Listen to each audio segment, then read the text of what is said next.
আসসালামু আলাইকুম রহমতুল্লাহ।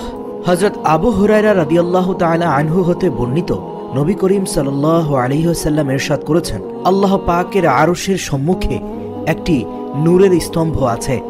যখন কোনো ব্যক্তি দুনিয়াতে বলে লা ইলাহা ইল্লাল্লাহ, তখন আপনা আপনি সে নূরের স্তম্ভটি কাঁপতে থাকে। তখন আল্লাহ পাক বলেন, হে স্তম্ভ চুপ করো, কেঁপো না। তখন স্তম্ভটি আরজ করবে, হে আল্লাহ, যে পর্যন্ত তুমি কালেমা পাঠকারীকে মাফ না করো সে পর্যন্ত আমি কি করে চুপ করব? তখন মাবুদের পক্ষ থেকে হুকুম হবে, আমি তাকে মাফ করে দিলাম। এই কথা শোনা মাত্র স্তম্ভটি চুপ হয়ে তার কম্পন থামিয়ে দেবে। এ পবিত্র কালেমা সম্পর্কে আল্লাহ পাক কোরআনে কারিমে ইরশাদ করেন, কালেমা তাইয়্যিবার উদাহরণস্বরূপ যেমন একটি পবিত্র বৃক্ষ যার শিকড় জমিনের সঙ্গে সংযুক্ত আর উহার শাখা আকাশের দিকে, তদ্রূপ কালেমা তাইয়্যিবা দুনিয়াতে আর উহার নূরের শাখাটি স্তম্ভস্বরূপ সপ্ত আকাশের উপর। সুবহানাল্লাহ। হাদিস শরীফে এসেছে, যখনই কালেমা তাইয়্যিবা 3 বার পাঠ করা হয়, লা ইলাহা ইল্লাল্লাহ, তখন সাথে সাথে সেই কালেমা প্রবল গতিতে আকাশের দিকে ধাবমান হয়। তখন ওই বাক্যটাকে বলা হয় থেমে যাও। তখন সে বাক্যটি প্রবল কম্পনে আরশে মুআল্লামার দিকে ছুটতে থাকে। আল্লাহ পাক রব্বুল আলামিনের কাছে আরজ করে, ইয়া আল্লাহ, আপনি সেই ব্যক্তিকে ক্ষমা করে দিন যে একবার আমার নাম নিয়েছে।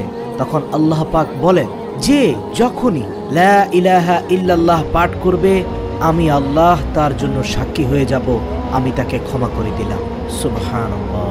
হায়াতুল কুলুব নামক কিতাবে বর্ণিত আছে, একদিন আল্লাহ পাক নবী করিম সাল্লাল্লাহু আলাইহি ওয়াসাল্লামকে সংবাদ দিলেন যে, হে নবী, আপনার অমুক আনসার সাহাবীর মৃত্যু আগত প্রায়। এ সংবাদ শ্রবণ মাত্র নবী সাল্লাল্লাহু আলাইহি ওয়াসাল্লাম অস্থির হয়ে সেখানে গিয়ে দেখতে পান যে স্বাভাবিকভাবেই তার মৃত্যু উপস্থিত হয়েছে। তখন নবী করিম সাল্লাল্লাহু আলাইহি ওয়াসাল্লাম উক্ত সাহাবীকে বললেন, পড়ো লা ইলাহা ইল্লাল্লাহ মুহাম্মাদুর রাসূলুল্লাহ সাল্লাল্লাহু আলাইহি ওয়াসাল্লাম। সাহাবী বারবার চেষ্টা করেও পড়তে পারলেন না। অবশেষে আপন আঙ্গুল ঊর্ধ্বে তুলে কিছু একটা বললেন। হুজুর সাল্লাল্লাহু আলাইহি ওয়াসাল্লাম তার অবস্থা দেখে হেসে উঠলেন। অতঃপর তিনি আল্লাহ পাক রব্বুল আলামিনের দরবারে পৌঁছে গেলেন। তার ইন্তেকালের পর উপস্থিত সাহাবীগণ আরজ করলেন, ইয়া রাসূলুল্লাহ, আমাদের প্রাণ আপনার পা মোবারকে উৎসর্গ হোক। আনসারীর এক করুণ মৃত্যুতে আপনার হাসার কারণ কি জানতে পারি? তখন হুজুর সাল্লাল্লাহু আলাইহি ওয়াসাল্লাম বললেন, আমি যখন তাকে কালেমা শরীফ পাঠ করতে বলেছিলাম, তখন সে আপন মুখে কালেমা শরীফ পাঠ করে উপস্থিত লোকগণকে সাক্ষী রাখতে না পারায় তার আঙ্গুল দ্বারা ইশারা করে আকাশের মালিক আল্লাহ তাআলাকে সাক্ষী করে রাখলো। যখন সে আকাশের দিকে আপন আঙ্গুলি উত্তোলন করলো, তখনই আল্লাহ পাকের পক্ষ হতে সংবাদ হয়ে গেল, হে আমার ফেরেশতারা, তোমরা দেখো, যখন আমার বান্দার মুখ বন্ধ হয়ে গেল, তখন সে আপন মুখে কালেমা শরীফ পড়ে কাউকে সাক্ষী করতে না পেরে সে আমার প্রতি দৃষ্টি করে আপন আঙ্গুলি দ্বারা আমাকে তার কালেমার সাক্ষী করে রাখলো। হে ফেরেশতারা, আমিও তোমাদের সাক্ষী করে রাখলাম যে আমি আমার বান্দাকে মাফ করে দিলাম। যখন হুজুর সাল্লাল্লাহু আলাইহি ওয়াসাল্লাম বললেন, হে আমার সাহাবাগণ, আনসাররা এহেন অবস্থা দেখে আমি হেসেছিলাম, কারণ কত সৌভাগ্যবান এই সাহাবী যে তার নিজের কালেমার সাক্ষী পৃথিবীর কোনো মানুষ নয়, বরং খুদ এই কালেমার হকদার আরশের মালিক আল্লাহ রব্বুল আলামিনকে করে গিয়েছে। সুবহানাল্লাহ। আবু সাঈদ খুদরি রাদিয়াল্লাহু তাআলা আনহু হতে বর্ণিত, একদিন হযরত মূসা আলাইহিস সালাম আল্লাহ পাকের কাছে মুনাজাত করে বললেন, হে আমার মাবুদ, আমাকে এরূপ একটি কালেমা বা ইসমে আযম শিক্ষা দান করুন, যখন আপনাকে ডাকি তখন যেন কালেমার দ্বারাই ডাকতে পারি। তখন আল্লাহ পাক ইরশাদ করেন, হে মূসা, বলো তুমি লা ইলাহা ইল্লাল্লাহ এবং ইহার দ্বারাই আমাকে ডাকো। ইহা শুনে হযরত মূসা আলাইহিস সালাম দ্বিতীয়বার আরজ করলেন, হে বারে খোদা, লা ইলাহা ইল্লাল্লাহ এরূপ একটি সাধারণ কালেমা যা সমস্ত লোকই বলে থাকে। আমি আপনার কাছে বৈশিষ্ট্যমণ্ডিত কিছু স্পেশাল চাচ্ছি। হে খোদা, আমি তো এমন একটি খাস কালেমা চাইতেছি যা আমি ব্যতীত অন্য কেউ জানে না। তখন মাবুদের পক্ষ হতে জবাব আসলো, হে মূসা, তুমি এ কালেমাকে সাধারণ মনে করো না। তুমি এ কালেমাকে সাধারণ মনে করে এর ইজ্জত করলে না। ইহা তো খাস হতে খাস একটি কালেমা। যদি 7 স্তর আসমান ও জমিনকে এক পাল্লাতে রাখা হয় আর অন্য পাল্লাতে লা ইলাহা ইল্লাল্লাহ রাখা হয়, তবে এই কালেমা শরীফের ওজন অনেক বেশি ভারী হবে। সুবহানাল্লাহ। তখন মুসা আলাইহিস সালাম চুপ হয়ে রব্বুল আলামিনের দরবারে মাথা নত করলেন।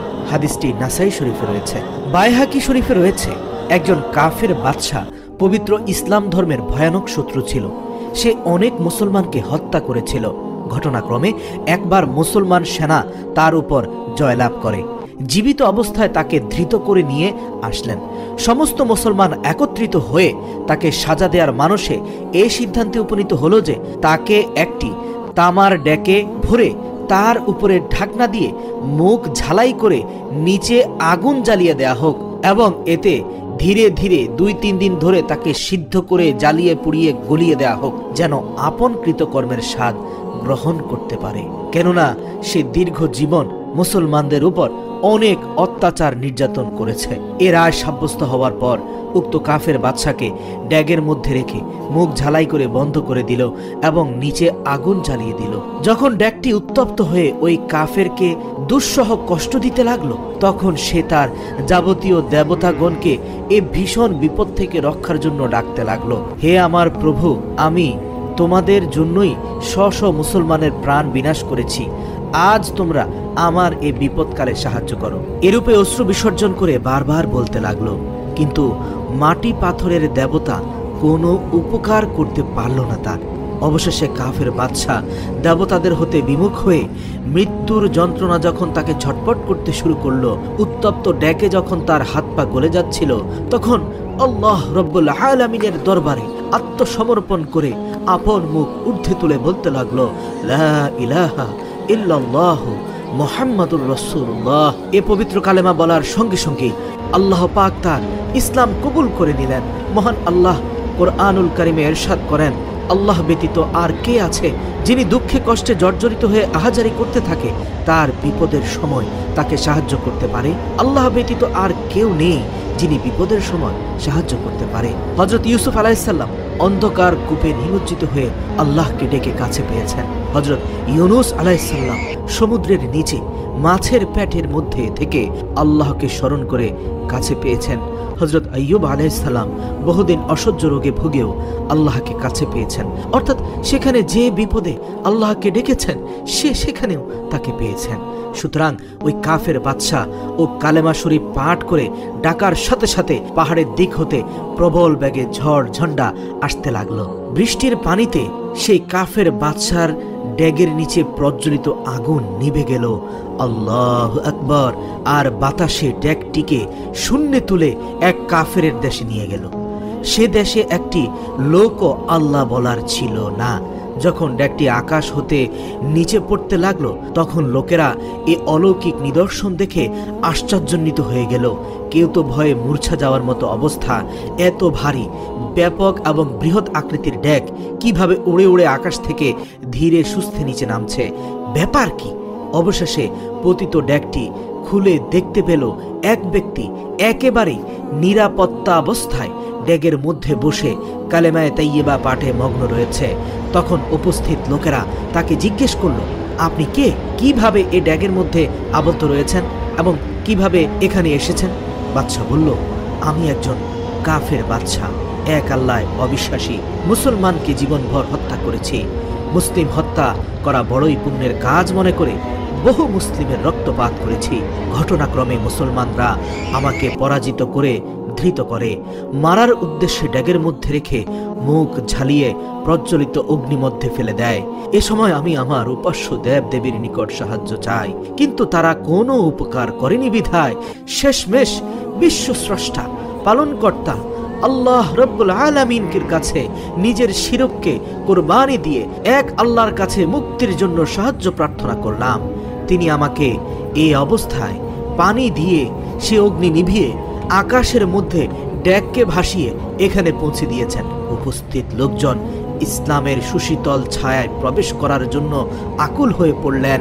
সবার অন্তরে নাড়া দিতে থাকলো এ কেমন কালেমা যা একবার পড়ার পর জীবনের সব পাপ ধুয়ে মুছে আল্লাহ রাব্বুল আলামিন তাকে এতটা আন্তরিকতার সাথে কবুল করে নিয়েছেন।